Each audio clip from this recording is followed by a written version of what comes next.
अस्सलाम वालेकुम दोस्तों, किताब दोस्त चैनल पे खुश आमदेद। दोस्तों, आज मैं बजंग अहमद ऑडियो बुक सीरीज़ की 5वीं वीडियो लेकर हाज़िर हुआ हूँ। जिन लोगों ने पिछली वीडियोस नहीं देख रखी उनके लिए मैंने लिंक ऊपर कार्ड में दे दिया है।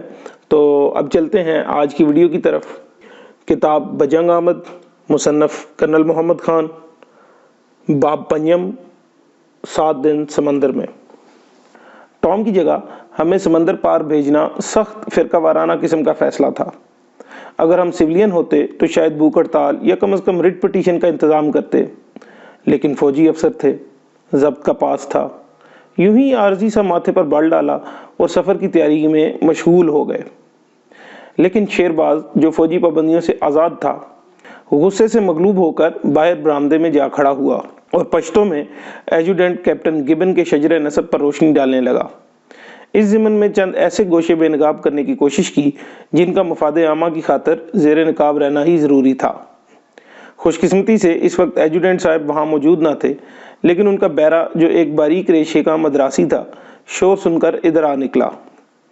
शेरबाज ने बढ़कर बगैर किसी तमीद के उसे 2 मुक्के रसीद किए, जिससे मदरासी बेचारे का शराज़ा हयात थोड़ी देर के लिए मुंतशिर सा हो गया।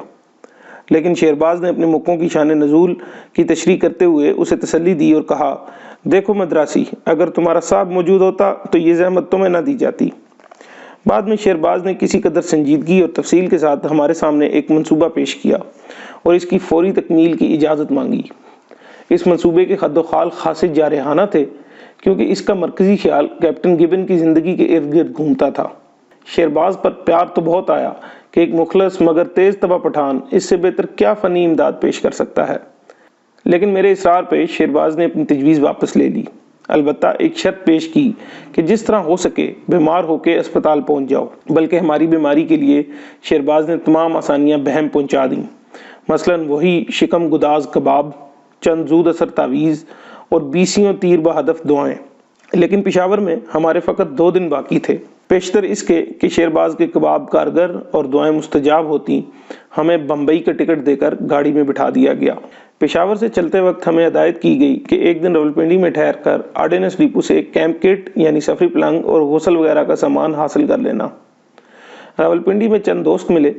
जब उन्हें मालूम हुआ कि हम समंदर पार जा रहे हैं तो उन्होंने हमें इसी हसरत से देखा जिस हसरत से बिन खिले मुरझाने वाले गुंचों को देखा जाता है। एक रकीकुल कल्ब दोस्त की हमदर्दी तो कुछ ताज़ियत किसी शक्ल इख्तियार कर गई, जिसे हमने भी मजलूमी बल्कि शहादत के आलम में कबूल किया। इन दिनों यूं भी गैर मुल्की आकाओं के लिए जान देना कोई बरखुरदारी की अलामत न समझा जाता था, और हम पर तो मजीद सितम ये हुआ कि चंद गोरों की ब्रिज की खातिर मौत के मुंह में धकेले जा रहे थे। बहरहाल इन तमाम नागहानी लेकिन ज़रा शीर गर्म बलाओं की दुआ मांगते हुए जो हमारे समंदर पार जाने में हायल हो सकती, हमने सफ़र जारी रखा। मसलन ये कि रेल पटरी से उतर जाए और हमें मामूली सी चोटें आ जाएं, मगर हड्डी ना टूटे। लेकिन गाड़ी दुआओं और तमन्नाओं को नज़रअंदाज करते हुए सही और सालम बम्बई पहुंच गई। गाड़ी से उतरते वक्त तिब्बी नुक्ते निगाह से हम फौरी तौर पर लड़ाई जाने के काबिल थे। बम्बई में हमें ट्रांजिट कैंप में रखा गया। मालूम हुआ कि जहाज़ 2 दिन के बाद रवाना होगा।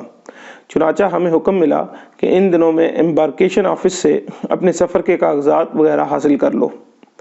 आम लोगों को दफ्तरों से कागजात बरामद कराना हमेशा मुश्किल होता है, लेकिन हम आम आदमी ना थे, एम्पायर के फिदाई थे। कफन बदोश ना सही, लेकिन शिनाख्ती तख्ती गले में डाल रखी थी। हमें यकीन था कि एम्बार्केशन दफ्तर के दरवाजे पर दस्तक देंगे तो तमाम अफसर जो बहर कैफ दूसरे दर्जे के गैर लड़ाका किस्म के अफसर हैं, बसद तवाज़े हमारा इस्तकबाल करेंगे, और अगर हमारे गले में हार वगैरह ना भी पहना सके तो हमारे कागजात मिनटों में तैयार करके हमारे हुजूर पेश कर देंगे। आखिर हम इन्हीं लोगों और इनके बच्चों की सलामती की खातिर हथेली पर जान रखकर मैदान कारजार को जा रहे हैं। मगर दफ्तर में गए तो घंटा भर तो वो कमरा ढूंढते रहे जिससे हमें कागजात मिलने थे। 2 घंटे बारियाबी के लिए इंतज़ार करना पड़ा, और जब आखिर बारियाबी का वक्त आया तो दफ्तर का वक्त ख़त्म हो गया। दूसरे दिन सही वक्त पर गए, अपनी जांबाजी का मुगालता कैंप में ही छोड़ गए। वतन अजीज़ के दस्तूर के मुताबिक दफ्तर में जाकर किसी वाकफ़ का सुराग लगाने की कोशिश की। मालूम हुआ कि एक क्लर्क हमारे ज़िले का रहने वाला है। उससे मिले और अभी चाय की प्याली ख़त्म ना की थी कि कागजात तैयार होकर आ गए। ट्रांजिट कैंप में हमारे चंद और जाफरदोश साथी समंदर पार जाने के इंतज़ार में बैठे थे। شام کو اعلان ہوا کہ صبح جہاز پر سوار ہونے کے لیے تیار ہو جاؤ۔ دوسرے روز بندرگاہ پہنچے، یہ تھا جہاز اور یہ تھے ہم، لیکن سوار ہونے کا حکم ہی نہیں مل رہا تھا۔ پاس سے ایک حاکم نما سے حضرت گزرے تو ان سے وجہ تاخیر پوچھی۔ بولے کچھ نہیں، ذرا کاغذی رکاوٹ ہے، ٹھیک ہو جائے گی۔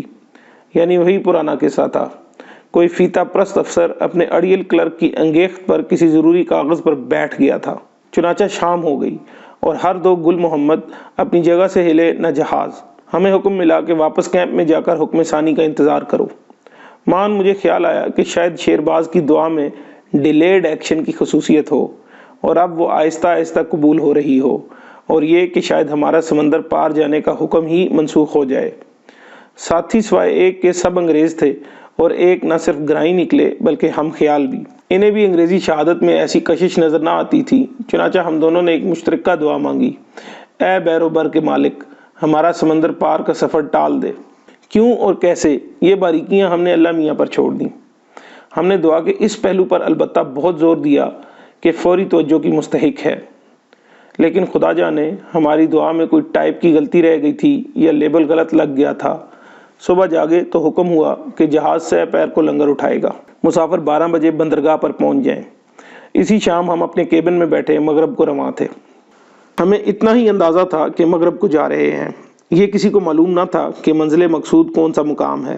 لڑائی ان دنوں مصر سے آگے لیبیا میں مسولینی کی فوجوں کے خلاف ہو رہی تھی، چنانچہ خیال تھا کہ سویز یا پورٹ سعید اتریں گے، لیکن دوسرے روز ہی کسی نے کان میں آ کر کہا کہ بصرہ اتریں گے، لیکن بتانا کسی کو نہیں۔ ہم نے کسی کو نہ بتایا، یعنی سوائے اپنے دوست کے، لیکن اسے پہلے سے ہی علم تھا اور ہمیں بتانے کے لیے بے تاب تھا۔ چند گھنٹوں میں سب کو معلوم ہو گیا، لیکن سرکاری طور پر ہماری منزل بڑی کامیابی سے خفیہ رکھی جا رہی تھی۔ پچھلے پہر جہاز کے ملازم سے یہ بھی معلوم ہو گیا کہ 1 ستمبر 1941 کی صبح کو بصرہ پہنچیں گے۔ یہ تفصیل غالباً ٹاپ سیکرٹ شمار ہو رہی تھی۔ جہاز کے لنگر اٹھانے کے بعد بظاہر کوئی ایسا امکان نہ تھا کہ ہمارے سفر جنگ میں کامیاب رکاوٹ پڑ سکے، لہٰذا جہاز کو خانہ خویش سمجھ کر اس کے کوچہ و در دیکھنا شروع کیے۔ ہمارا پہلا سمندری سفر تھا، جہاز کا کونا کونا دیکھ مارا، لیکن شاید یہ ہماری فالتو چستی کا فیض تھا کہ اچانک جہاز نے ہمارے پاؤں سے نکل کر ہمارے گرد چکر لگایا۔ ہمارے اعضاء نے یکے بعد دیگرے ہمیں خیر باد کہا اور ہم بمشکل سر کو تھامے کیبن میں پہنچے اور دراز ہو گئے۔ یہ سمندری علالت بھی عجیب علالت ہوتی ہے۔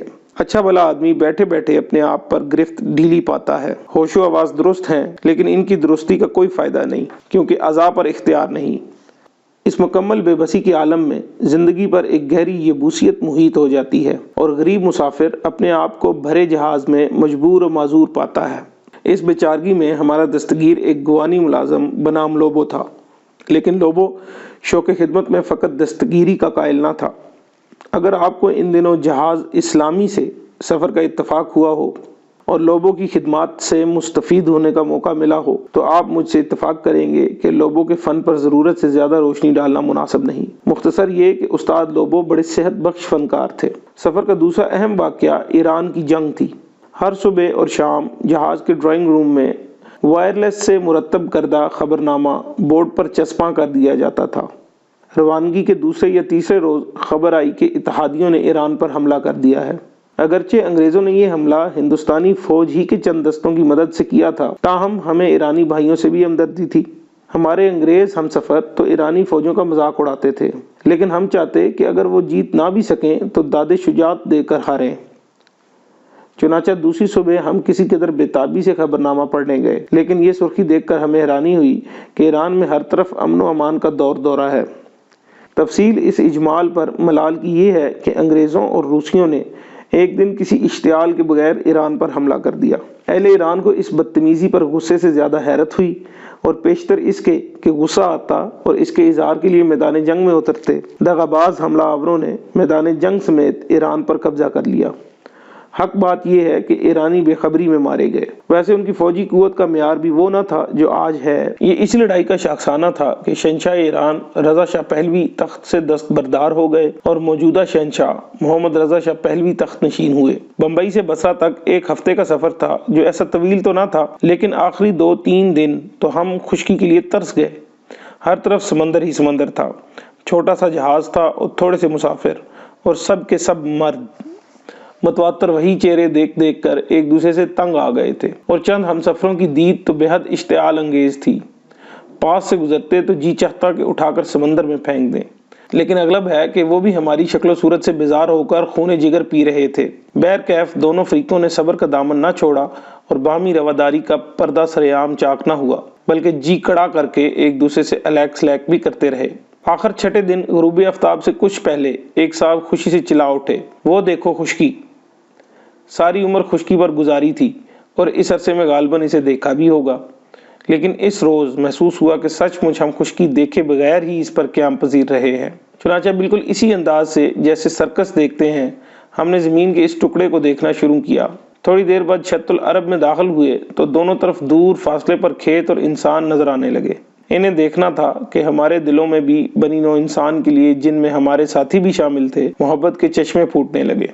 एक दूसरे को समंदर में फेंकने के नापाक मंसूबों का शर्मिंदगी से इतराफ किया और पशेमान अंग्रेजों की तरह इन्हें वापस लिया। जब डिनर से फारग होकर अपने कमरों